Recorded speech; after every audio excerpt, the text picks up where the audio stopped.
Welcome to ട്രൈഡൂട്ട്. നമുക്ക് ഇന്നത്തെ ഗോൾഡിന്റെയും US ഓയിലിന്റെയും price movement analysis നോക്കാം. അതിനുവേണ്ടി ആദ്യമായിട്ട് എടുത്തിരിക്കുന്ന ഗോൾഡിന്റെ വൺ ഡേ ചാർട്ടാണ്. വൺ ഡേ ചാർട്ടിലെ പ്രധാനപ്പെട്ട ഏരിയാസ് മാർക്ക് ചെയ്തിട്ടുണ്ട്. ഈ ഒരു ഏരിയനെ സപ്പോർട്ടായിട്ട് മാർക്ക് ചെയ്തിട്ടുണ്ട്. നോക്കിയാൽ കാണാം മൾട്ടിപ്പിൾ ടൈം ഇവിടെ മാർക്കറ്റ് റീടെസ്റ്റ് ചെയ്തിട്ടുണ്ട്. അതുപോലെ തന്നെ ഇവിടെയും നോക്കിയാൽ കാണാം മാർക്കറ്റ് മൾട്ടിപ്പിൾ ടൈം വന്നിട്ട് റീടെസ്റ്റ് ചെയ്തിട്ടുണ്ട്. അപ്പൊ താഴത്തെ സപ്പോർട്ടും മുകളിലത്തെ റെസിസ്റ്റൻസും എടുത്തിട്ടുണ്ട്. അതുപോലെ തന്നെ നോക്കിയാൽ കാണാം കഴിഞ്ഞ കുറച്ച് ദിവസങ്ങളിലായിട്ട് ആ ഒരു റേഞ്ചിന്റെ ഉള്ളിലാണ് മാർക്കറ്റ് ട്രേഡ് ചെയ്യുന്നത്. അപ്പൊ ഇത് രണ്ടും മാത്രം വൺ ഡേയിൽ നമ്മൾ മാർക്ക് ചെയ്തിടുന്നുണ്ട്. ഇനി നമുക്ക് ചെറിയ ടൈം ഫ്രെയിമിലേക്ക് പോവാം. അതിനു മുന്നേ പ്രധാനപ്പെട്ട ന്യൂസുകൾ എന്തൊക്കെയാന്നുള്ളത് നോക്കാം. ഇന്ന് USDയെ ബാധിക്കുന്ന ന്യൂസ് അഥവാ ഗോൾഡിനെ ബാധിക്കുന്ന ന്യൂസ് വരുന്നത് ഇന്ത്യൻ സമയം 8:30 ആണ്. 8:30ക്ക് വരുന്നത് ജോൾസ് ജോബ് ഓപ്പണിംഗ് ആണ് വരുന്നത്. അതിന്റെ പ്രീവിയസ് ഫിഗർ വരുന്നത് 7.44 മില്യനും ഫോർകാസ്റ്റ് വരുന്നത് 7.49 മില്യനാണ്. അതായത് പ്രീവിയസിനേക്കാളും ഒരു കുറച്ചും കൂടി ബെറ്റർ ആയിട്ടുള്ള ഒരു ഫോർകാസ്റ്റ് ആണ് കാണിക്കുന്നത്. ഇനി എങ്ങനെയാണ് ഇതിന്റെ യൂഷ്വൽ ഇഫക്റ്റ് എന്നുള്ളത് നോക്കാം. അതിന്റെ ഡീറ്റെയിൽസിൽ പോയി കഴിഞ്ഞാൽ actual greater than forecast is good for currency എന്നാണ്. അതായത് പ്രീവിയസിനേക്കാളും ഫോർകാസ്റ്റിനേക്കാളും നല്ലൊരു ഫിഗർ വന്നു കഴിഞ്ഞാൽ USDക്ക് നന്നായിരിക്കും, അല്ലെങ്കിൽ US ഡോളറിന് നന്നായിരിക്കും എന്നാണ് പറയുന്നത്. അങ്ങനെ US ഡോളർ സ്ട്രോങ് ആവുകയാണെങ്കിൽ ഗോൾഡ് വീക്ക് ആവും എന്നാണ് പറയുന്നത്. ഇത് വലിയ ഒരു ഇമ്പോർട്ടന്റ് ഉള്ള ന്യൂസ് ഒന്നും അല്ല, എങ്കിലും ചെറിയൊരു മൂവ്മെന്റ് തരാനുള്ള സാധ്യത ഉണ്ട്. അപ്പൊ ആ ഒരു സമയത്ത് ന്യൂസ് വരുന്ന സമയത്ത് എല്ലാവരും നോക്കിയും കണ്ടും തന്നെ ട്രേഡ് എടുക്കുക. മാക്സിമം ട്രേഡിൽ നിന്ന് അവോയ്ഡ് ചെയ്ത് നിൽക്കുക. ന്യൂസ് വന്നതിന് ശേഷം എന്തെങ്കിലും രീതിയിൽ പ്രൈസ് ആക്ഷനോ മറ്റോ തരികയാണെങ്കിൽ അതിനെ ബേസ് ചെയ്തിട്ട് ട്രേഡ് എടുക്കാൻ ശ്രമിക്കുക. ചാർട്ടിലോട്ട് വരുന്ന സമയത്ത് മാർക്കറ്റ് വീണ്ടും ഒരു താഴോട്ടേക്ക് കാണിക്കുന്നുണ്ട്. അതായത് മുകളിൽ പോയൊരു സപ്പോർട്ട് എടുത്ത് വീണ്ടും താഴോട്ടേക്ക് കാണിക്കുന്നുണ്ട്. ഇത് 4 അവറിന്റെ ചാർട്ടിലാണ് നമ്മൾ നിൽക്കുന്നത്. ഈ ഏരിയ നോക്കിയാൽ കാണാം ഇവിടെയും മൾട്ടിപ്പിൾ ടൈം വന്ന് മാർക്കറ്റ് റെസിസ്റ്റൻസിലേക്ക് വന്ന് അവിടെ നിന്ന് ഒന്നൊരു ബ്രേക്ക്ഔട്ട് തന്നു, വീണ്ടും പോയി വീണ്ടും അവിടേക്ക് റെസിസ്റ്റൻസ് എടുത്തിട്ട് മാർക്കറ്റ് വീണ്ടും താഴോട്ടേക്കാണ് കാണിക്കുന്നത്. അപ്പോൾ ഈ ഒരു ഏരിയനെ റെസിസ്റ്റൻസ് ആയിട്ട് മാർക്ക് ചെയ്തിടുന്നുണ്ട്. ഇനി താഴോട്ടേക്ക് ഇറങ്ങുന്ന സമയത്ത് നേരത്തെ പറഞ്ഞ ഒരു സപ്പോർട്ട് സോൺ അതുപോലെ തന്നെ അല്ലെങ്കിൽ സപ്പോർട്ട് ഏരിയ അതുപോലെ തന്നെ നിൽക്കുന്നുണ്ട്. വീണ്ടും അത് ബ്രേക്ക് ചെയ്ത് താഴോട്ടേക്ക് വരികയാണെങ്കിൽ ഒരു ഇമ്പോർട്ടന്റ് ആയ ഒരു ഏരിയ ആണ് ഈ ഒരു സപ്പോർട്ട് ഏരിയ. അതിനെയും നമ്മൾ മാർക്ക് ചെയ്തിടുന്നുണ്ട്. അപ്പൊ ഇത്രയാണ് 4 അവറിന്റെ പ്രധാനപ്പെട്ട ഏരിയാസ് മാർക്ക് ചെയ്തിടുന്നത്. ഇനി നമുക്ക് 1 അവറിലേക്ക് പോവാം. 1 അവറിലേക്ക് പോകുന്ന സമയത്ത് കറന്റ്ലി ഒരു എൻട്രി സാധ്യത ഇവിടെ കാണുന്നുണ്ട്. അതായത് ഇപ്പം മാർക്കറ്റ് നിൽക്കുന്ന ഒരു ഏരിയനെ ബ്രേക്ക് ചെയ്ത് താഴോട്ടേക്ക് വരികയാണെങ്കിൽ, ബ്രേക്ക് ചെയ്തിട്ടുണ്ടായിരുന്നു പക്ഷെ ക്ലോസ് ചെയ്യാൻ പറ്റിയിട്ടില്ല. അപ്പോൾ ഒന്നുകൂടി ബ്രേക്ക് ചെയ്ത് താഴോട്ടേക്ക് വരികയാണെങ്കിൽ അവിടെ നിന്നൊരു എൻട്രി സാധ്യത കാണുന്നുണ്ട്. അങ്ങനെയാണെങ്കിൽ താഴോട്ടേക്ക്, അതായത് ഇതിന്റെ ഒരു ലോ വരെ നമുക്ക് എക്സ്പെക്ട് ചെയ്യാം. 1 അവറിന്റെ ഒരു ഇതാണ് പറയുന്നത്. ഇനി 1 അവറിന്റെ പ്രധാനപ്പെട്ട ഏരിയാസ് എന്ന് പറയുന്നത് ഇപ്പൊ കറന്റ്ലി മാർക്കറ്റ് നിൽക്കുന്നതിന്റെ ഏറ്റവും പ്രധാനപ്പെട്ട ഒരു ഏരിയ എന്ന് പറയുന്നത് ഇതാണ്. ഈ ഒരു ഏരിയ ഒരു റെസിസ്റ്റൻസ് ഏരിയ ആയിട്ട് ആക്ട് ചെയ്യാനുള്ള സാധ്യത ഉണ്ട്.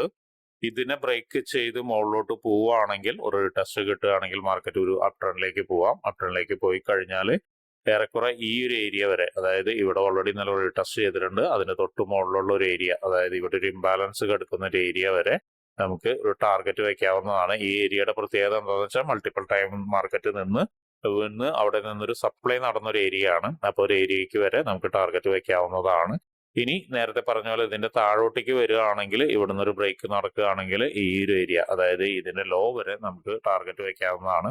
ഇതും ബ്രേക്ക് ചെയ്ത് താഴോട്ടേക്ക് വരികയാണെങ്കിൽ നേരത്തെ വരച്ചിരുന്ന വളരെ ഇമ്പോർട്ടന്റ് എന്ന് പറഞ്ഞ താഴെ വരച്ചിരുന്ന 4 അവറിന്റെ ഏരിയയിലേക്ക്, അതായത് ഇതിന്റെ ലോയൊക്കെ ബ്രേക്ക് ചെയ്ത് വരികയാണെങ്കിൽ ഇവിടം വരെ എത്താനുള്ള ഒരു സാധ്യത കാണുന്നുണ്ട്. അപ്പോൾ ഇങ്ങനെയാണ് 1 അവറിന്റെ ഒരു അനാലിസിസ് കാണുന്നത്. ഇനി നമുക്ക് 50 മിനിറ്റ്സിലോട്ട് പോയി നോക്കാം. 50 മിനിറ്റ്സിൽ ഈ നേരത്തെ പറഞ്ഞ 1 അവറിൽ പറഞ്ഞ അതേപോലെ തന്നെയാണ് കാര്യങ്ങൾ. കാരണം ഇവിടെ നിന്ന് മാർക്കറ്റ് ബ്രേക്ക്ഔട്ട് തരികയാണെങ്കിൽ, അതായത് ഈ ഏരിയയുടെ മുകളിൽ നിന്ന് മാർക്കറ്റ് ബ്രേക്ക്ഔട്ട് തരികയാണെങ്കിൽ നേരത്തെ പറഞ്ഞ ഒരു ടാർഗറ്റിലേക്ക് എത്താനുള്ള സാധ്യത വളരെ കൂടുതലാണ്.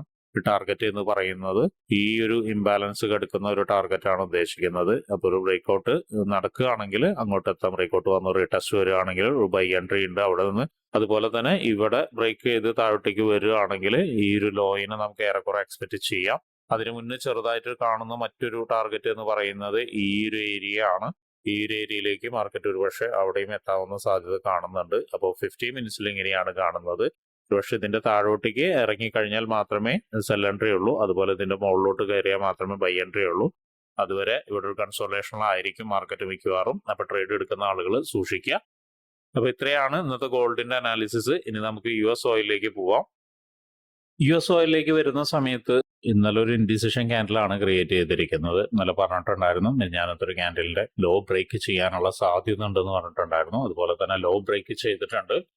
എനിവേ ഇന്ന് മാർക്കറ്റ് ഓപ്പൺ ചെയ്തിട്ട് താഴോട്ടേക്ക് വരാനുള്ള ഒരു ശ്രമം നടത്തുന്നുണ്ട്. അപ്പോൾ താഴോട്ടേക്ക് വരാനുള്ള ശ്രമം നടത്തുന്നതുകൊണ്ട് തന്നെ ഇന്നലത്തെ ക്യാൻഡിലിന്റെ ലോയെ സപ്പോർട്ടായിട്ടും അതുപോലെ തന്നെ മിനിഞ്ഞാന്നത്തെ ക്യാൻഡിലിന്റെ ഓപ്പണിംഗ് പ്രൈസിനെ റെസിസ്റ്റൻസ് ആയിട്ടും എടുത്തിട്ടുണ്ട്.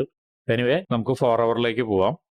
4 ഹവറിലേക്ക് വരുന്ന സമയത്ത് നമുക്ക് മനസ്സിലാക്കാൻ പറ്റുന്നത് മാർക്കറ്റ് മുകളിൽ നിന്ന് താഴോട്ടേക്ക് ഇങ്ങനെ ഇറങ്ങിക്കഴിഞ്ഞ് ഇവിടെ ഇപ്പോൾ മാർക്കറ്റ് നിൽക്കുന്ന ഏരിയയിൽ നല്ലൊരു സപ്പോർട്ട് ഏരിയ ഉണ്ട്. അതിൻ്റെ താഴോട്ടേക്കാണ് ഇപ്പോൾ ട്രേഡ് നടന്നുകൊണ്ടിരിക്കുന്നത്. അതായത് മാർക്കറ്റ് ഈ ഒരു ഏരിയ ഒരു സപ്പോർട്ട് ഏരിയ ആയിട്ട് എടുക്കുന്നുണ്ട്. അതുപോലെ റെസിസ്റ്റൻസ് ഏരിയ എന്ന് പറയുന്നത് 4 ഹവറിന്റെ എവിടെയാണ്? ഇവിടെ നോക്കിയാൽ കാണാം മാർക്കറ്റ് മൾട്ടിപ്പിൾ ടൈം വന്നിട്ട് റഷ് ചെയ്തിട്ട് മാർക്കറ്റ് ബ്രേക്ക് ചെയ്തതെന്നാണ്. അപ്പോൾ റെസിസ്റ്റൻസ് ആൻഡ് സപ്പോർട്ട് 4 ഹവറിൽ മാർക്ക് ചെയ്യുന്നുണ്ട്. ഇനി 1 ഹവറിലേക്ക് പോവാം. 1 ഹവറിലേക്ക് വരുന്ന സമയത്ത് ഒരു നിയറസ്റ്റ് റെസിസ്റ്റൻസ് എന്ന് പറയുന്നത് ഈ ഒരു ഏരിയ ആണ്. നിയറസ്റ്റ് റെസിസ്റ്റൻസ് ഏരിയ എന്ന് പറയുന്നത് അതിനെ മാർക്ക് ചെയ്തിടുന്നുണ്ട്. അതുപോലെ സപ്പോർട്ട് ഏരിയ ഓൾറെഡി ഇപ്പം ഈ നേരത്തെ പറഞ്ഞ പോലെ തന്നെ മാർക്കറ്റ് സപ്പോർട്ട് ഏരിയയിൽ നിന്ന് താഴോട്ടേക്ക് ബ്രേക്ക് ചെയ്യാനുള്ള ശ്രമം നടത്തുന്നുണ്ട്. അപ്പോൾ ഇത് ഒരു സപ്പോർട്ട് ഏരിയ ബ്രേക്ക് നടന്നൊരു സപ്പോർട്ട് ഏരിയ ആണ്. അപ്പോൾ ഇതിനിപ്പോൾ റെസിസ്റ്റൻസ് ആയിട്ട് നിലനിൽക്കുന്നുണ്ട്. ഇനി മറ്റൊരു സപ്പോർട്ട് എന്ന് പറഞ്ഞാൽ ഇന്നലത്തെ ലോയാണ്, അതിനെ മാർക്ക് ചെയ്തിട്ടുണ്ട്. ഇനി താഴോട്ടേക്ക് വരുന്ന സമയത്ത് ഇതൊരു നല്ലൊരു സപ്പോർട്ട് ഏരിയ ആണ്. അപ്പോൾ അതിനെയും മാർക്ക് ചെയ്യുന്നുണ്ട്.